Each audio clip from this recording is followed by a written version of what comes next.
It's time for Q&A in the Kitchen. That's a podcast and YouTube series where tattoo artists and a piercer discuss different traffic patterns and cars versus bikes. No, just kidding. We're not going to do that again.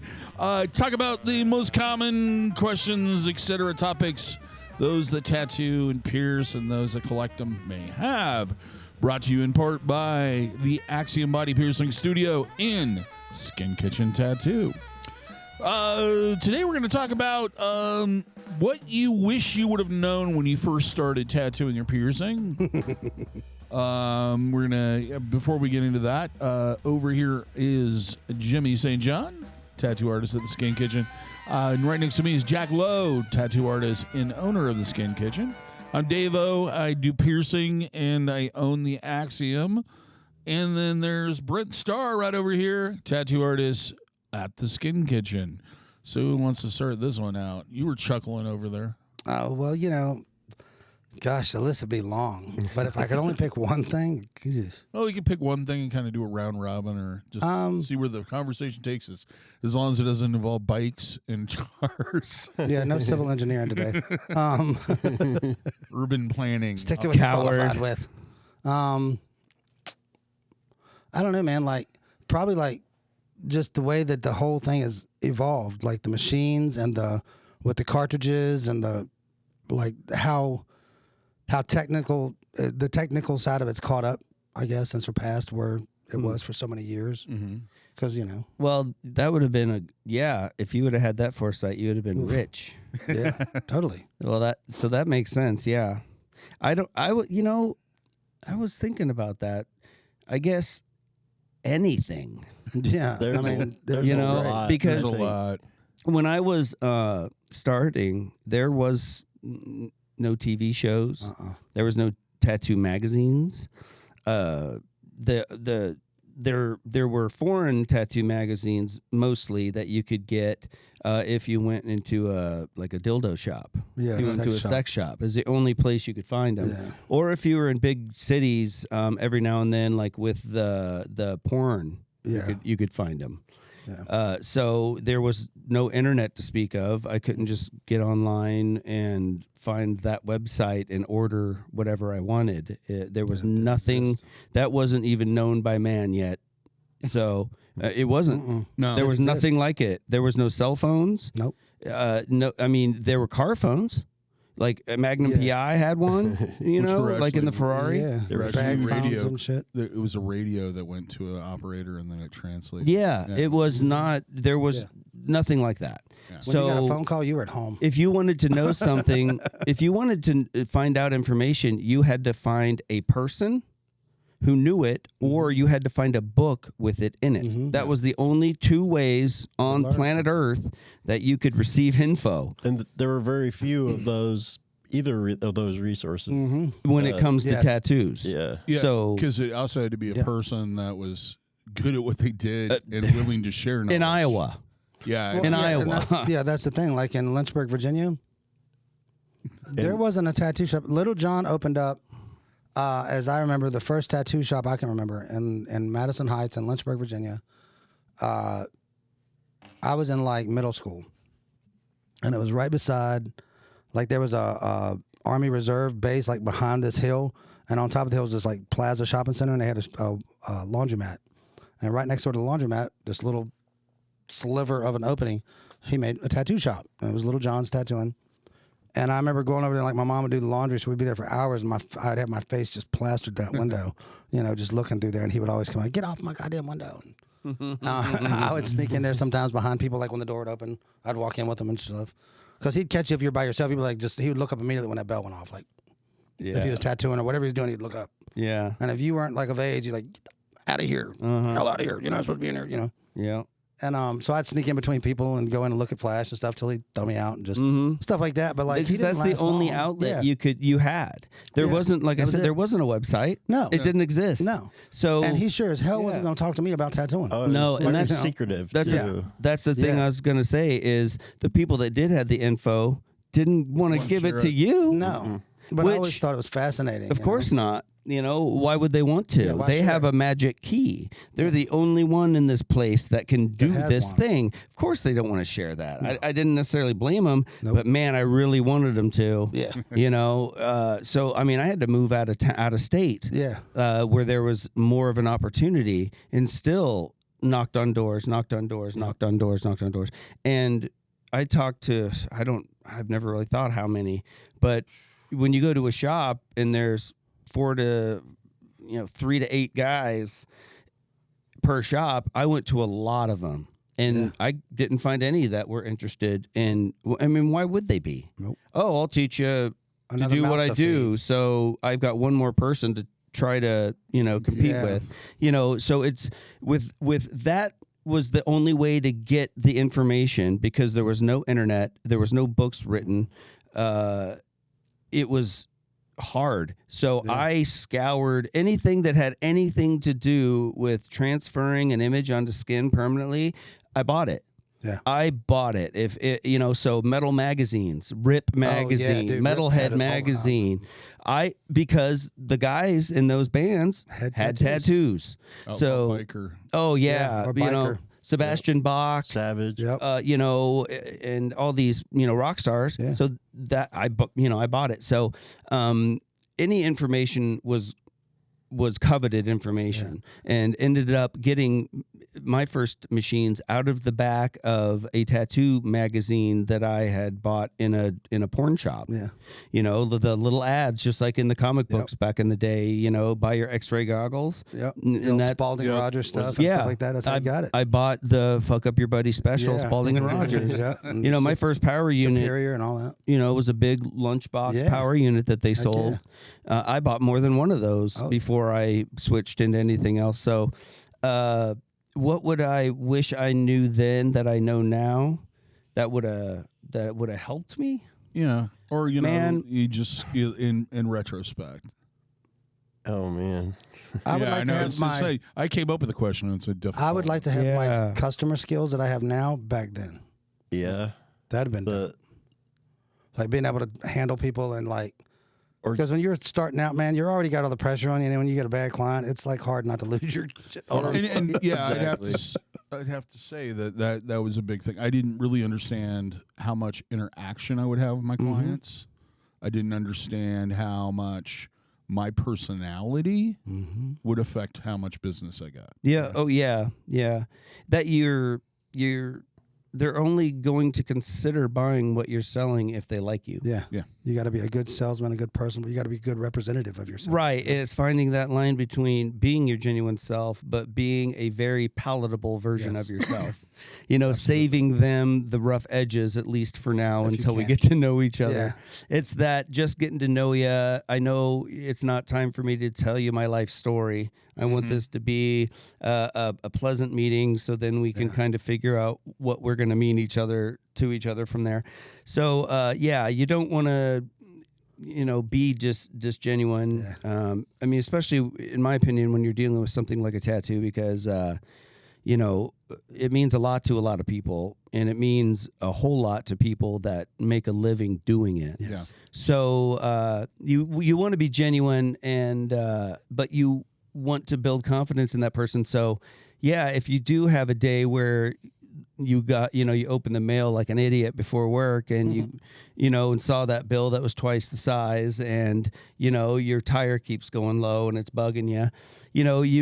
You can't let that show through, and not because you want to be disingenuous, but because their confidence in you and your ability is going to make this whole process way easier. Yep. Yeah.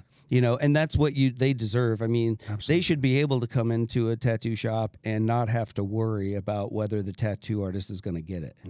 Yeah. So And be, pleasant. yeah. Right. Yeah. Yeah. Be tolerable. Right. Because I think, when I was first getting into tattooing and going to places, they weren't pleasant.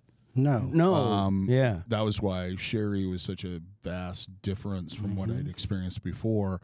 But I mean, other places you walk in and it's just like You don't wanna be ID on the intimidated. counter and blah blah blah. Yeah. And, Unless you have touches the show me floor, your it's money, gone. you know, Yeah. et Yeah. cetera. Well, and because, one of the things I tried to do with my shop and still do is I look at the shop like I'm coming in to get a tattoo there. Yeah. Because I've been that guy. Yeah. I wasn't born a tattoo guy. I was born somebody who never thought of the word tattoo and then ended up being so addicted and overdriven by this love for it that the smell of the green soap, the sound of the machine, It consumes you. the artwork all over the walls, the temperature of the room. I remember it all. Yeah. It's all part of that experience of being in that magical land where you get to put your brain onto your skin and wear it and have this piece of you that's on the inside, on the outside now. There's a lot going on, and I always try to remember that no matter what's going on with me that day in my mind or in my life or whatever it is, I still have this responsibility to this person that I'm the ringleader of the circus today. I'm going to sell how amazing this elephant balancing on this ball is. Yeah, because it's a life-changing experience. Right. Yeah. So and you're responsible for the experience. They're going to remember that day at the circus forever. Yeah, you're the Sherpa, man. You're taking them through this journey. You play the part of the host. Yeah. Absolutely. Now, go ahead. I'm sorry. I was a horrible host as a, just getting started. I didn't realize, oh, man, I really like to draw, and, man, I really want to do tattoos. Oh, yeah, there's going to be another person in the room. Right. Yeah. I'd never, drew while talking to somebody, maybe very infrequently. Much less on them. Much less on them. So then I realized quickly, I was like, oh, okay, bedside manner really has to... I got to work on that. And your ego, your ego is going to determine how, I think, satisfied and happy you are in this industry, because you're going to run into every type of person. You're going to run into a person where you blow your nose on a rag and you accidentally show them that instead of the drawing, and they love it. Right. Because there's just not in them to criticize what you did. They are just not going to do it. Because that's just a horrible thing to do, and you almost have to beg them to criticize you. Because I just need to know what you want. Yeah, man. I'm willing to admit to myself that I don't understand. Yeah. I mean, I'm not going to take it personal that my drawing skills are bad or that I'm an idiot or whatever. Sometimes it's hard with people. Yeah. I'm trying to get there, so tell me, And other people, you can't get it right. No. There's nothing you can do to understand what I see, because I'm just so beyond what you're even able to grasp, and and be able to live in those worlds, no matter how bad your girlfriend or wife might have kicked you in the nuts earlier or something. So knowing that. I kind of had that thought in my mind artistically, but not on an emotional level. Because one of the things that I battled with before I decided to go into tattooing was people aren't just going to want monster trucks and skulls. Yeah. Because they don't. I draw those good. Yeah. They're going to want everything on the planet. Am I going to be willing and able to produce this? Because like I said, there was no Google. No. There was no internet. There was no magic pocket phone. No. It was, if you couldn't draw it, you had to find a book. Yeah. That's it. A book or a piece of flash. Yeah. And you had to go somewhere, a bookstore or the library, to find it. So it was a real, do I have the skill, or am I willing to learn the skill to be one of those artists that can draw anything? Yeah, because I think it's a common misconception that tattooing is more of this broad masterpiece thing, artist, blah blah blah, instead of you are, but at the same time you're kind of like a graphic artist. You are doing everything by commission. You're commissioned. You have to do what the customer is requesting. And that's why there's so many younger pissed off tattooers. Yes. And why they get burned because they don't understand that this isn't about you. No. This is one of the only art forms. It's a commercial art. You are commissioning your services. You're not painting something, and if someone likes it, they can buy it. If they don't, they can walk by. Nope. Someone is coming and saying, I need a piece of art, and I need it to look like this. Yep. Okay, so and there are artists that are in this industry that people come to them and go, "I love your art. I want it because of you. I want a piece of your art, so I can say John did this." That's great, but you can't just open the door, walk in, and expect people to come in and go, "Hey, you're an amazing artist. I want you to do what you do."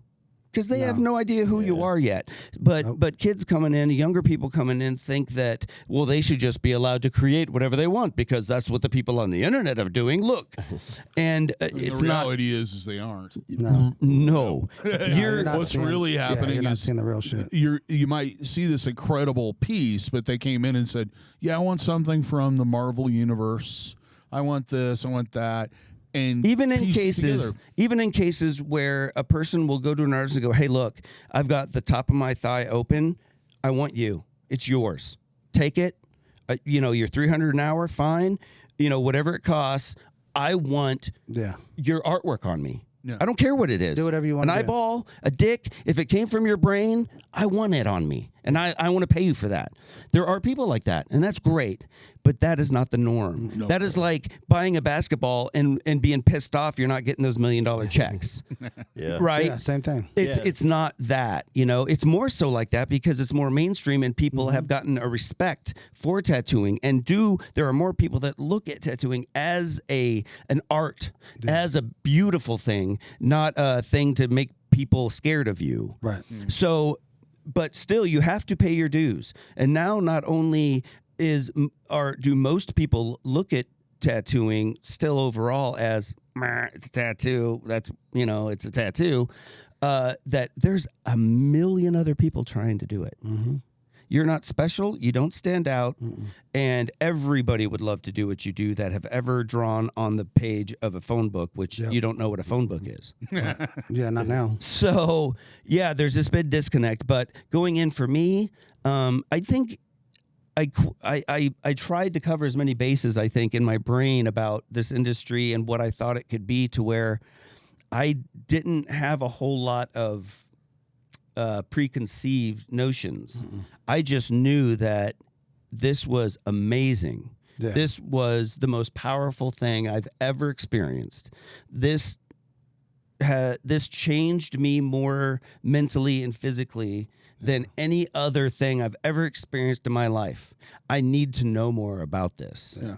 So I didn't go into it to gain anything, to benefit, I guess, off of it. Right. I went into it with, hey, whatever you got, I'll take it. It's like somebody cleaning out their basement. Yeah, I don't care. I don't want to look at it first. Just put it in the car. Yeah. Put it in the. I want it. Any scrap. So there's nothing, I guess, now that would have made me go, if I would have known that, I might not have done it. Or there's no way I might have done it. Nope. Different. Nope. There's always that catalog of things that you're constantly collecting and improving upon, skill set wise, that, I don't think that's the beauty of it. It never ends. Right. You're constantly researching and trying to get better and gain that. Yes. And that's a common misconception, too, is that once you've gone through your apprenticeship or whatever, you stop learning. No. That if you do, you're going to die terrible artistic death because you're going to be so burned out and sick of doing things. You're never feeling challenged. And that's if you're if you are tattooing and you're not doing it because you love to do it. No.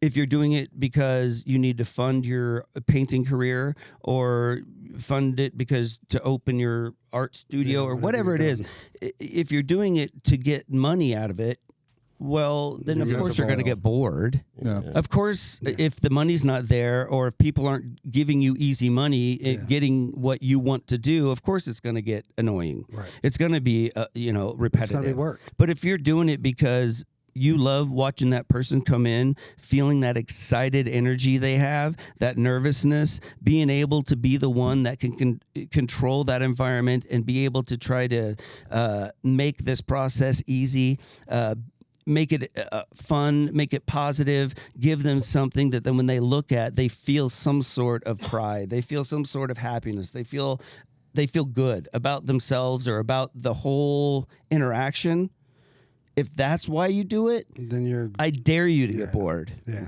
Yeah. You know, You'll never get bored. you won't. People ask me all the time, "What do you like to do? What do you like to do?" Be here. I like to Anything. tattoo. Yeah, man. And I know I want to that's be here and tattoo. That's not all I want to do. that's not the. They want to hear me convince them of why what I like to do is the best. No. Or whatever, and I can't tell them that. No. You I being love. here and let me do it. That's what. That's it. That's my favorite That's thing. the thing. I tell them, I go, unfortunately, I picked one of the only art forms on planet Earth that someone else has to be in the room while you do it. Yep. But that's one of the best parts It's about one of the it. most rewarding things about it. But too. it's the hardest part. Yeah, yeah.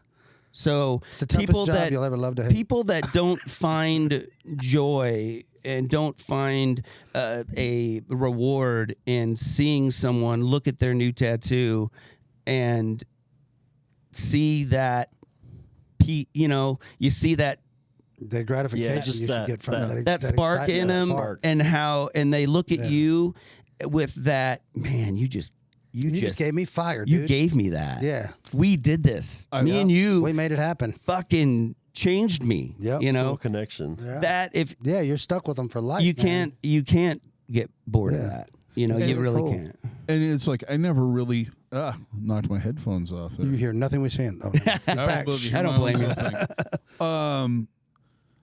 I guess from a standpoint, I've always gotten involved in businesses of sorts or hobbies that turned into businesses where money really wasn't the main focus. It was more of what could be achieved or what the interaction is. I always joke about how it's like, I don't do piercings. I just make smiles. Yeah. Yeah. Most things that work out started out from not being about money. Most things that did start out to make money didn't too well. Yeah. You know what I mean? It's just not a good motivator. It's not a good Because if reason. that would have been the case with piercing, everybody and their brother told me I'd never make a living at it. Well, it's truly about passion. It's just like any big business. Once the creator, the nucleus, the reason for that business dies, all it is about money. Yeah. Because it's a business now. John started it. He's dead. Okay, we got to push forward and make money. Keep making That's that when money. the heart dies. Yep. That's when it just becomes looking like everything else and just starts sounding like everything else and is everything else and falls in the background and dies. Because there's no passion. There's no reason other than make money. Well, what do? You make things for what people want. No, that's not what an artist does. Nope. An artist creates from his soul because he's got to create it. He's got to what be drives there. you. It moves his hands. So the tattooing is both of those boxed up. An artist, any artist that creates anything out of their brain, out of anything else, has to get set, has to have some of that there, but in tattooing you have to fight for that. Yeah. You have to be 99% whatever the hell they want. Yeah. And find the joy in it Yeah. to prove to these people that you're one of those guys that they can go, I want you on me. No. I want a piece of what the fuck is going on inside of that fucked up brain. I gotta have it. And I don't want to know what it is because I want it to be purely you. Then you can't walk in the door and just get that. No. But you know what I used to like to hear, like the young kids would say when we were talking about them, it's like, oh man, I love tattooing. I'll be a tattoo artist. Like, oh, I don't want a job where I got to deal with people. I'm like, then you don't want to be a tattoo artist. Yeah, kid. exactly. And it's like You got to deal with people on a whole nother level. You think they make you mad when you swip their groceries over that little laser box? Try sitting there with 14 hours with that person and listening to every nuance of their whole life or their journey for getting this tattoo. Or like, if you're not a people person and you ain't got no customer skills, you should not. Yeah. Not another thing tattoo. Pierce. Another thing I didn't know at the beginning was how tolerant I'd have to be. Yeah, Right. that's what I'm saying. No, you got to drop ego. A lot of patience. The bigger your ego is, the harder it's Because going when to you're be. tattooed, like being a tattoo collector, going into it from that side, you're getting tattooed like back in the day to people. So you'd stand off. You'd be an individual. You didn't want to be a part of a crew. You didn't want to be a part of a group. You wanted to be an individual. Okay, well, cool. Well, now it's on the other side of that. You know what I'm saying? Right, So there's that. It's, now you got to welcome them people that have the questions that are wondering and, Yeah, it's you hated. It's mainstream. Yeah. Tattoos are mainstream. It's not any weird, part of the shadows anymore. There's liquors named tattoos. There's makeup for women with tattoo stuff all over it. All the artwork and graphics you see in most places are rooted in a tattoo design with a dagger and a heart and a spider web, a rose. You know, I mean, it is a part of American culture, mainstream culture now. Because alternative culture became mainstream culture. Yep, and it's starting in the 1990s. Sure, and it just has progressed more. Like if you time capsuled something with tattooing, would be involved in it because you couldn't help getting away from the design of some kind of art in the bottom. It's just it's so influential in it. It's just it's mind boggling now. From just because I mean you think about time period like. I'm only 49. You're only 50. Like, we only started tattooing when we were like 17, 18, 19 years old. Like, I mean, that ain't that long of a time. I know. It is, but it isn't. You know what I mean? Because tattooing's been around since cavemen. To look where, to see what it advanced to so fast to like when Sailor Jerry and all those dudes were doing it and they found it, sailing on these other continents and islands and brought it home and we, and everybody went together and made it what it is. And then like from then to now, like. There was probably that's a huge jump. 2 businesses that you could send a letter to. Yeah, it was like a physical piece of paper that folded around another piece of paper. And you had to write. And you wrote and cursive. And then you had to lick a stamp, they called them. Yeah, and there then was frogs. You had to sticker it to it, and then there was a box. No spell check. And you walked to that box and you put it in there, and then there's the whole process. There was only 2 places you could do that and say, "Can you send me some ink and some needles?" Yes. In the whole world. Yes, on planet and Earth. One of them you had to be credited. Yes. If you didn't have a business card and some other or someone to vouch that says, he's cool. And at the time there was maybe 100, 200 tattoo artists, viable, like working professional tattoo artists in the country. Right. And there was 1 and sometimes 2 shops in Des Moines. Yeah. At the time. So, and by contrast, now there are literally thousands of places. Well, just Des Moines alone. That you can find to buy products from. When I started in 94, there were 3. Now I think there's over 35. Yeah. Well, a lot of cities and stuff back in the day didn't, because tattooing was so gray area, it wasn't legal or illegal.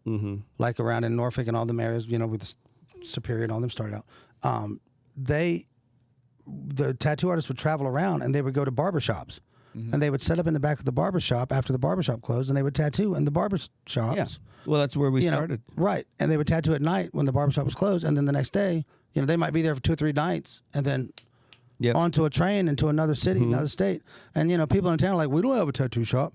Funny, I got tattooed by Traveling Bill, in your city 20 years ago, blah, blah, blah. Like, that, a lot of people don't even know you had a tattoo studio shop in your town because you didn't. But you had a traveling tattoo go through, but you weren't in the loop. And here in Des Moines, it was more the bad, awful reputation of one particular person.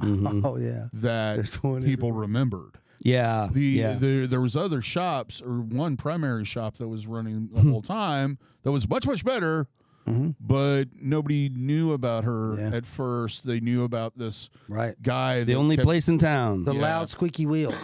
Yeah, and he was kind of your stereotypical overcharged, blame the customer, come back next time for the color kind of guy. Biker mentality, like the carny mentality. The carny mentality, exactly. If you're doing a back on a woman, her breasts have to be exposed. Oh yeah, you got to be completely naked. And I do have to occasionally touch your nipple to stretch the skin out. Yeah. Oh, the whole 9 yards. Yeah, the whole. Yeah, just really. Their whole portfolio is just gross. like Yeah, just porno 70s pics. porno bush pics and stuff like.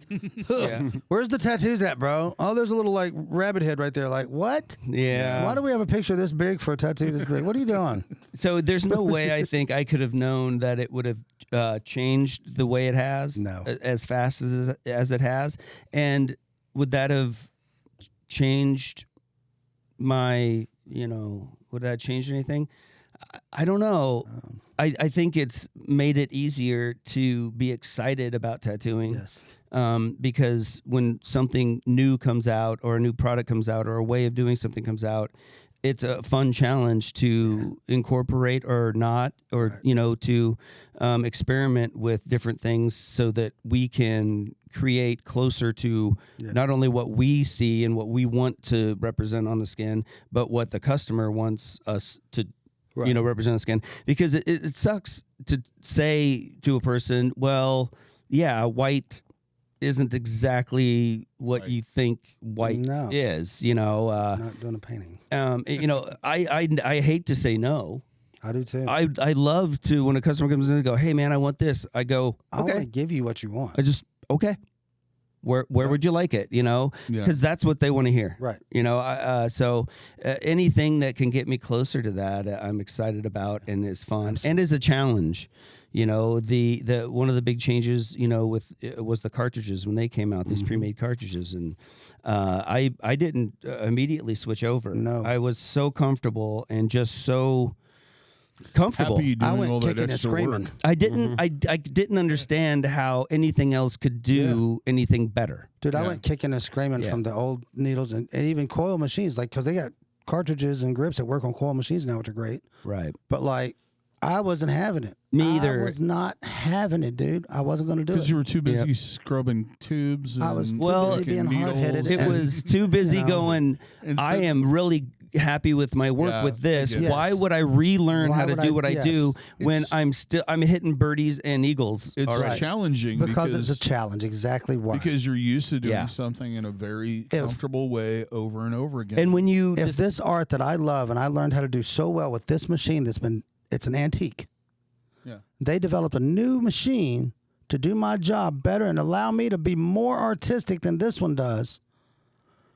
What artist on the planet Earth would go, I don't want to be better? right. What? Then you shouldn't be. You're not an artist, bro. I'm sorry. You don't exist. I think there's just some people that like to tinker. That's fine, but then you're not. Well, yeah, and that's part of it. You're not Just a new professional stuff artist. You're not is an fun and artist. cool. And I hate that word. I hate being called artist. I'm a tattooist, man. Like, I don't consider myself like Michelangelo or Rembrandt, and that's or fine. Michael or Rockwell or any of them great artists. I struggle with that in my mind too. Sometimes we I'm do like, have to replicate all of their work I would be thinking about it like, with a vibrating brick on a human. right? Yeah, So there's that. yeah, Like yeah. painting with a dildo. I mean, think about it. What other canvases doesn't have any flat spot on it whatsoever? Well, it's alive. Alive, bitches, moves, moans, groans, fucks with itself when it's trying to heal. Sweats. Bleeds, sweats, doesn't show up for appointments, Swims. sits like crap, Picks like swims, himself. picks, rides the motorcycles.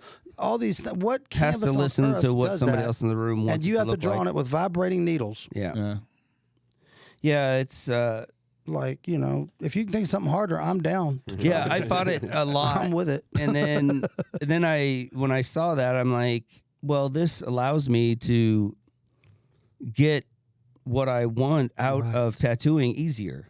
Yeah. It makes and when you find things that help that do that, you feel powerful. Yeah. You feel like Yeah, you leveled up, man. exactly. You got an extra punch in your punch card that allows you to go through the next door. Right. So and that is a dopamine hit. Like Absolutely, dude. like you got the best smack in town. So but sometimes that new smack has got the fentanyl in it and it kills you and you're scared. And why would you so chance hard to it? do it. Why would you risk everything when the smack you're getting from John down the street is fine? It's kind of that because I gotta have it, man. And if You chase on that next high. That's the whole point of it. and that's it. And that's what the it is. addictive part of tattooing, of doing tattoos, of Yeah. changing the skin, of changing lives, of changing, Yeah. it is a straight up addiction, and there's a power that you get from it, especially right. when that wizard over there has to repeat a 14 word sentence and have the right fucking scepter, when you can be sipping your wine with your pinky out thinking about something else and do the same thing. Right.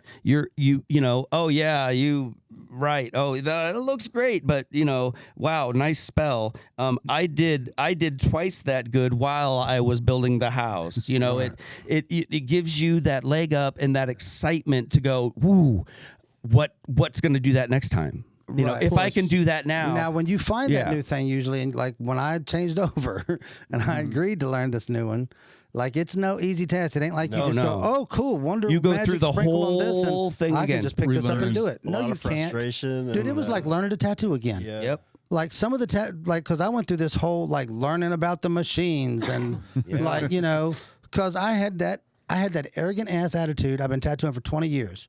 If you give me a piece of crap mail order cam supply tattoo machine, I can get a tattoo out of it as good as the one I do with my handmade blood money iron $1,000 tattoo machine that my best buddy over there, Tommy, made me personally. Right. No, you can't, asshole, and reel it back in because it's not realistic. Yeah. So that little cheap, ego cheap, in your way. yes, got in my way. And fear, because I didn't you wanna have to change, relearn. right? And I got to relearn. So you're looking for every flaw you can point out.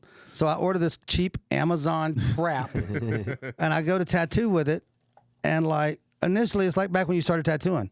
You do a decent tattoo, and you come back and you look at it like in 4 or 5 weeks, and like most of it's gone. You're like, what happened to it? Where did it go?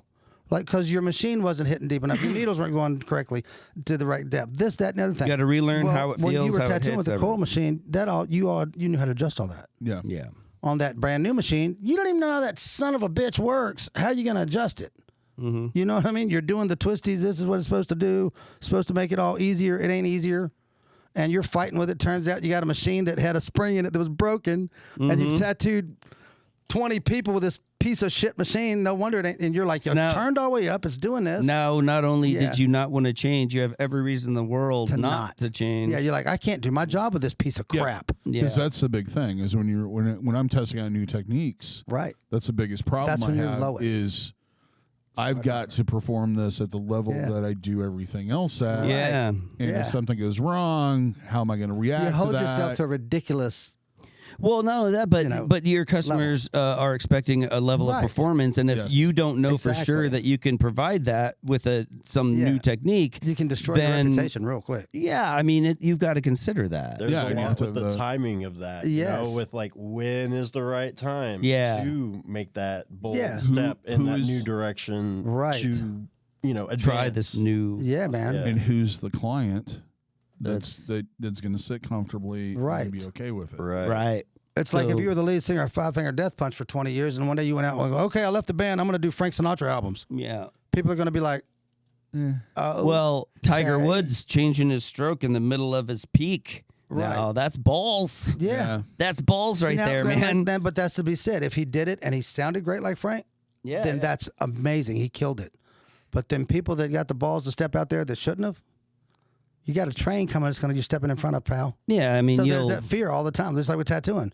You know, there's that thought. What if I step off his platform and Yeah. in front of this train and I can't learn how to tattoo with this new technology? Like, I'm not capable of progressing. And it's Where okay, does that and leave it's me? not like Do I I'm go lacking back? now. I'm doing No. great. I Yeah, got but- great but- clientele. But can you go back knowing you failed at the next step to go up a level Yeah. and be happy plateauing back here and Yeah, just you sitting? can't. No, you just killed your And whole is there going to career. be You're is there mentally- going to be a moment that's awful. like it's death. a good example would be like the vert skaters in the late Yeah. 80s where just they're making all this money and everything's and then it great just and they're dropped the out. biggest thing in the world, and then nobody Poof. does vert skating anymore. Everybody wants to do street. You had to wait until X Games came about. Yeah, and Yeah. in their whole careers went from making, Yeah, because X Games didn't come back to about 2000s or so, late Yeah. 90s. and some of those Well, vert the skaters 80s is when it stopped verting. pointed their finger at everybody else, saying that what they were doing was wrong because vert's the best, and everybody else moved along. Now they're unhappy, no job, and stuck.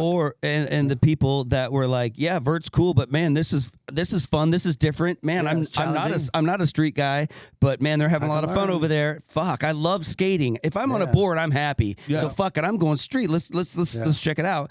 Now they're learning, they're progressing, they're growing, they're learning, they're still a part of this community that they love to be That in. they help keep while the alive. other guy is blaming everybody else Well, for choosing the wrong thing. and they because help they're keep it alive. scared to fail. Right, exactly that's- that. but- they found that comfortable But if spot where everybody they're was Superman. like that and thing that you love, that skateboarding, would have died because everybody was like you. There would have been nobody to morph and try something new, Right. to make it interesting to other groups, Well, to it's- make it stay alive and come back popular. Right. We It would have always lost it. It'd comes been a down- hula hoop. It would have been horrible. Yeah. It always comes down to showing that it takes one person to show that it's possible. yeah. And that's where the building You got to block have is the for balls to everything. get out there and try it, man. Even it's- if you fail, at least you tried. And if you're That's into like the something, best way it's of learning is falling down. Yeah. Yeah, and there's no shame in failing. Embracing people that whatever it is, if you're a welder and or you're a car builder, whatever it is, if someone is doing what you do, but they're getting attention because they're doing it in a way that is not a traditional way to go about it. They're kind of, you could look at it as, well, that's not the way it's done. That's wrong. I want to learn the new way. No, that is your art being put through the processor of another computer. Yeah.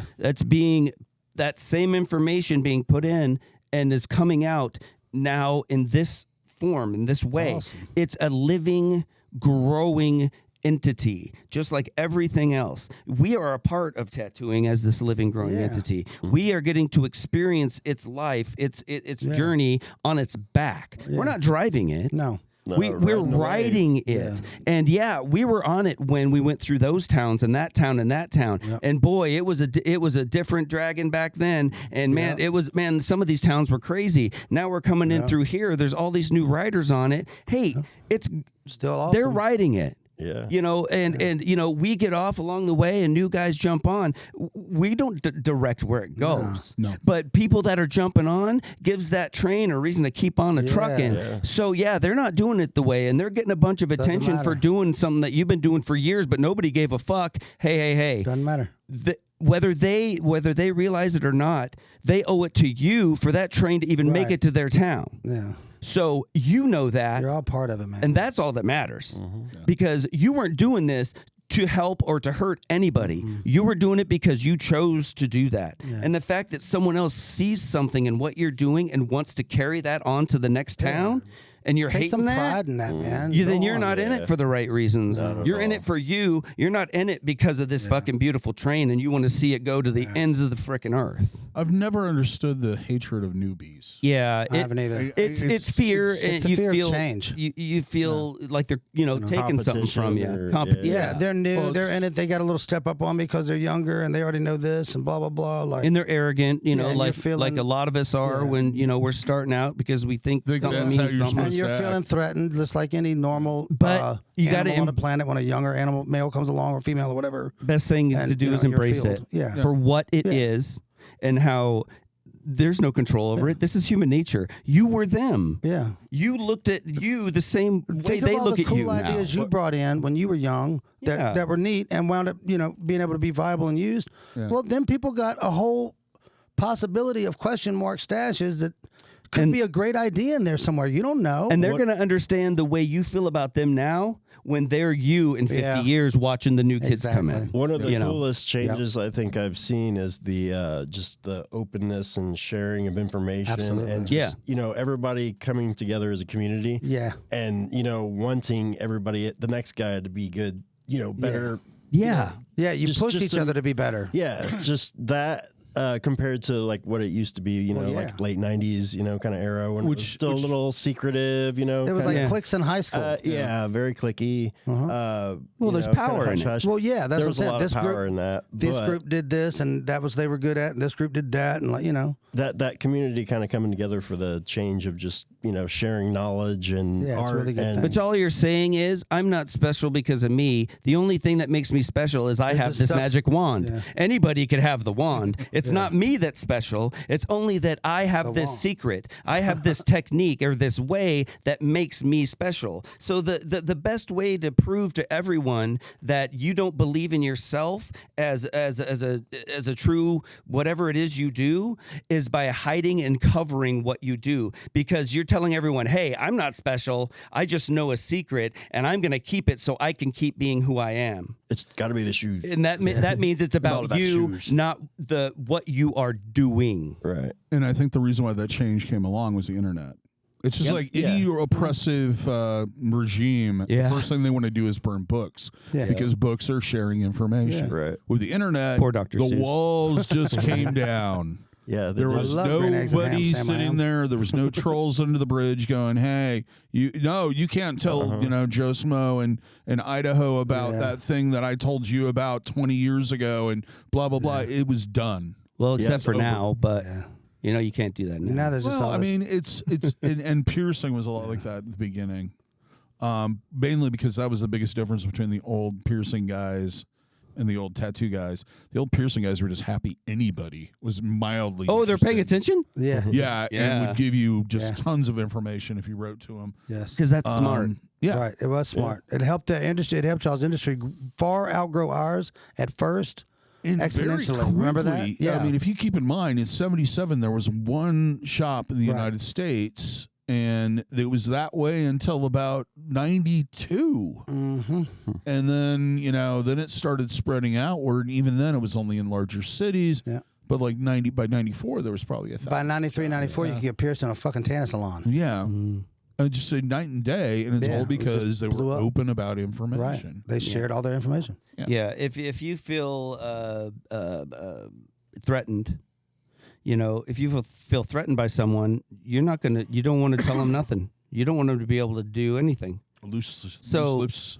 Sink ships. Well, by not sharing your information, being open with technique and how you do things, you're only going to limit and slow down that train that's trucking along, because the next person has got to figure it out for themselves. Yeah, you could be the end of the line for this long technique that's been done for thousands of years. Well, or you're holding back, and then you're holding back an entire industry by not going, "Hey guys, I figured out. You do this with this, with and that. It works better. Dude, it's awesome." Well, if you hold on to that and it trickles out and a couple people know, and in 20, 30 years it's common knowledge, that's one thing. If you are a well-known artist and you share this technique and say, "Hey guys, try this out, it's really rad," then there's a good chance someone's going to build on that technique and teach you something that you wouldn't have been able to figure out or wouldn't have figured out. But because you're open, because you're throwing out these tools saying, "Hey guys, let's share," you're gonna just skyrocket ahead really fast, because people realize, one, it's not about me. And two, I'm not going to sit here and say that I can't be a creative person or I can't be valid in this industry without this scepter, without this special rock. This is what makes me special, not me, this secret I have. No, it's not. I don't have any secrets. It's not about me. I want this art to grow. I want it to be everywhere, and I want it to be as great as it can be. So here, anybody who needs it or thinks they can do something with this rock, this scepter, take it. It's not mine, and everybody has access to that. They're going to be creating some crazy stuff, and guess what? If you're lucky enough that they share too, yeah, it all comes back. It just keeps on rocking. Cycles. And that's like every major tech company you can name has benefited from something called open source technology. Exactly. Where somebody invented it, somebody came up with it, and they said, "Hey, everybody use this." Yeah. And yes, they have profited off of it, and they've done this, as they've they done that. should. But Right. at the same time, if that kernel wasn't there in the beginning, to grow on, none of this would exist. 3D printing, when I still do it, but got really big into it. The reason it is where it is now is because open source.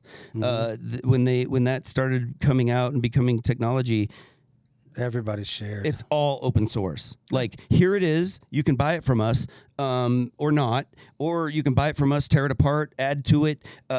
We're not hiding nothing. Here's our code. You can change our code. You can do just take it. Please make it better. And look how fast that's. And bam. And that's how information in general and technique improves. Right. And industries improve. That's how people and improve. how.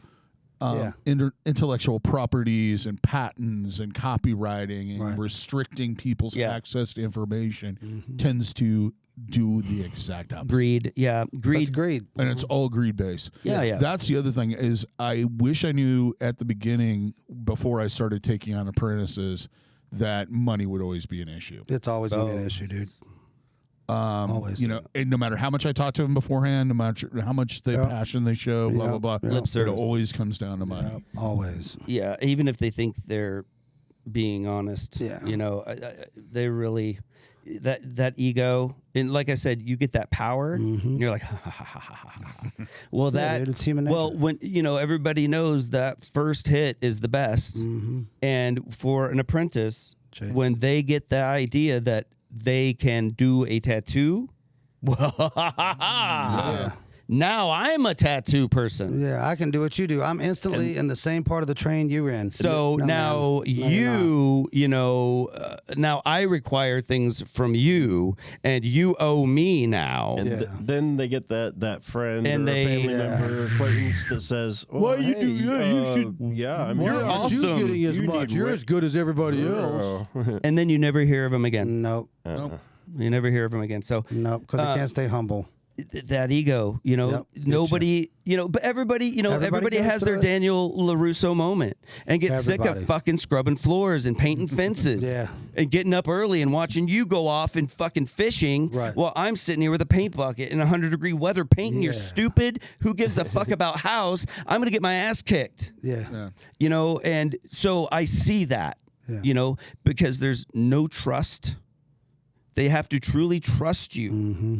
That I to all my apprentices that I was willing to have, which I'm not now ever, Me neither. is you have to trust me. Yeah. If you don't trust me, This ain't gonna work. you're gonna fail. Because I'm gonna ask you to do things and require things of you that you're not gonna understand. I'm gonna go fishing while you're painting my house, figuratively. You're going to be sanding the floor, and you're not going to understand why. You're going to think that I'm just fucking with you. You're going to think that I'm just trying to make you look like a bitch. They won't understand it until they do. No. That's why if you don't don't. trust You don't me until you do. That's and it. you're questioning my methods and what I'm asking you to do, that means that you think that I'm willing to make you look like a fool. And That think means know you more than I think do. that I don't take this seriously. That means that you think that there's a chance that you shouldn't believe what I ask you or tell you. I'm offering you. So it's not going to work. No. So you have to trust that everything I ask of you and everything I tell you, there is a reason. And there's a good chance, especially at first, you are going to have no idea of the reason. Right.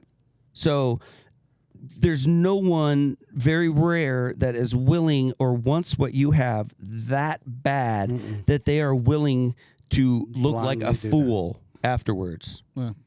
So that's when they get that little bit of power and they're like, well, I got this I don't now. got to do what you tell me to do no more. If that power went into work ethic, Oh, boy. Oh, man, you'd be so drive, great. and just a little gumption, Yeah. You'd be that so would great. be so much better Just- than the. Yeah. And all that comes from realizing you don't know shit. Nope. And I'll tell every artist who wants to debate that, look at one of your fucking sketchbooks 5 years ago Yeah. and tell me how great of an artist you are. Yeah.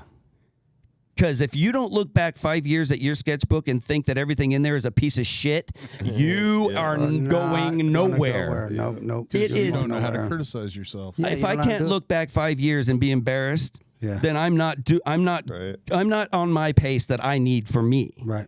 I don't want to look back at my shit 5 years ago and be satisfied. Yeah. I don't want to be able to look at my shit 5 years ago and not be able to pick it apart. Right. So those are little tests, Yeah. that I use to make sure that I'm doing things for the right reason. And I've been doing it 30 plus, and I love it more today than I did the first day. Me too. I wouldn't, if I could go back in a time machine and change anything in my life that would change my life in the direction it went and where it went, I wouldn't change not the smallest, minute, nothing. Yeah. I love where I'm at. I couldn't be happier. And when I die, if there's a line that says go back and go again, I'm jumping on that slide, dude. Yeah. I'm going around as I many don't times as know. I can. If I could go back in time, I wouldn't have that piece of Casey pizza. Oh, years ago. that shrimp That pizza that was heartburn. Yeah, yesterday. That's a bad idea, but I mean, think about it. Because it led you to that other place That that you had sushi- diarrhea at, that day and old you met sushi that girl pizza. that you banged for like a month. You never I mean, know. You never know. you Hits you never every know. time. I always attribute it. One of the reasons why it seems like I've had issues with apprentices is they're like a blackjack dealer that decides they want to be the house. And Yeah. that they should be paid like the house. Yeah. Yeah. And they should have the power of the house. It's like those people that make the pencils. They're like, well, without us, you ain't got pencils. Like, yeah, but anybody can make a pencil, dude. You're not special. Does everybody have a pencil factory you can go get a job at? I don't think so. So you are one of a billion. I am one of one. And you're claiming that you have the power. You don't. Go open a pencil factory. Then you have the power. Make So them at home. They'll be make artisans. the pencil or don't. Get the fuck out of the way of the machine, because anyone can make a pencil. Yeah. Well, Ta-da! Anyway, I think gotta we covered most of that pretty good. Plus some we're other going stuff. on. I think everybody, including the audience, needs to pee at this point. So, till next time, here's hoping your tattoos and piercings heal with ease without a single issue.